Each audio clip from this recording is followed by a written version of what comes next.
Ghostly Legends. It all started when Sarah, a 28-year-old woman living alone in a small rural town, experienced a terrifying nightmare. In her dream, she was lying in her bed, unable to move or speak, as a sinister figure loomed over her, grinning menacingly.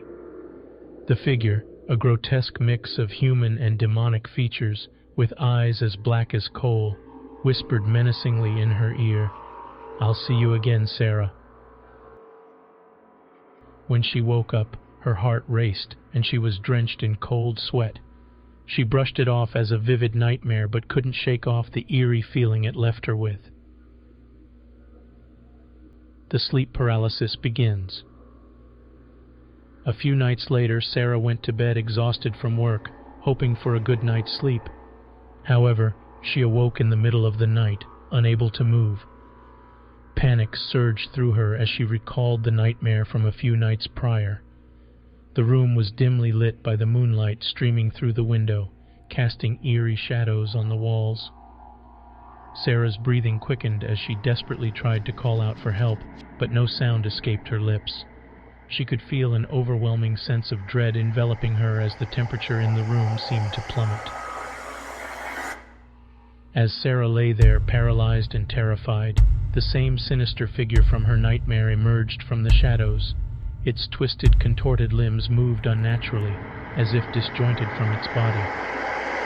The figure crept closer to her bed, its black eyes fixated on her, emanating pure malice. Sarah's heart pounded in her chest as the demon leaned over her, its putrid breath hot on her face. The creature's long, bony fingers grazed her cheek, leaving a trail of ice-cold paralysis in their wake. It hissed in her ear, "I told you I'd see you again, Sarah." The sleep paralysis episodes became a regular occurrence for Sarah. Each night the demon visited her, tormenting her in unimaginable ways. It would whisper unspeakable horrors into her ears, dig its sharp claws into her flesh, and even choke her, leaving her gasping for air as it released its grip. Her once bright and cheerful personality faded, replaced by a shadow of her former self. Sarah became increasingly isolated, unable to confide in anyone about her nightly torment, fearing they would think she had lost her mind. Her life became a never-ending cycle of terror, with each night more horrifying than the last. Driven to the edge of sanity, Sarah finally sought the help of a renowned psychic in a neighboring town. Upon meeting Madame Leona, Sarah was immediately struck by her intense gaze and an almost otherworldly aura that surrounded her. The psychic's small shop was filled with the scent of burning sage and a variety of mystical artifacts that hinted at her extensive experience in dealing with the supernatural. Madame Leona listened intently as Sarah recounted her horrifying experiences, her eyes narrowing in concern as she began to grasp the severity of the situation. She revealed to Sarah that the demon plaguing her was a malevolent entity known as an incubus, which was drawn to Sarah's vulnerability and fed off her fear. The psychic then instructed Sarah in the use of certain protective symbols and rituals, such as burning sage and drawing sigils around her bedroom. She also provided her with a talisman imbued with powerful protective energies, urging Sarah to wear it at all times to shield herself from the demon's influence. Armed with this knowledge, Sarah returned home determined to face her tormentor.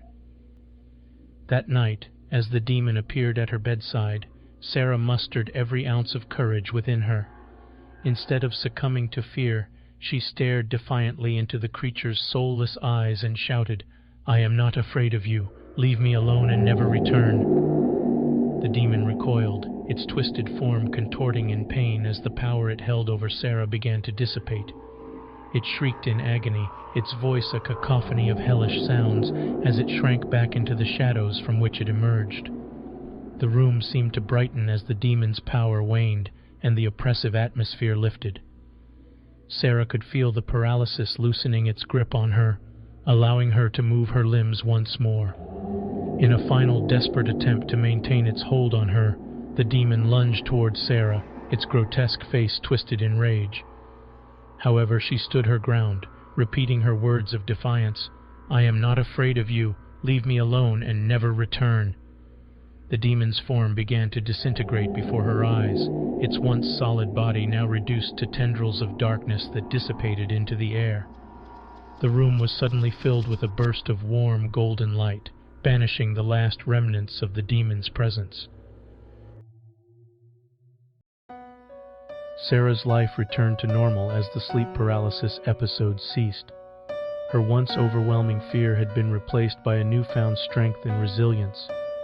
She started to reconnect with her friends and family, slowly rebuilding her life after the harrowing ordeal.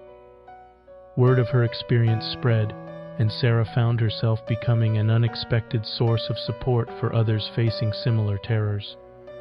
Her story became a beacon of hope for those tormented by the demons of sleep paralysis, showing them that they too could face their fears and reclaim their lives. In the end, Sarah's battle with the demon of sleep paralysis transformed her into a stronger, more courageous person. She emerged from the darkness not as a victim but as a survivor and a guiding light for others facing their own personal nightmares.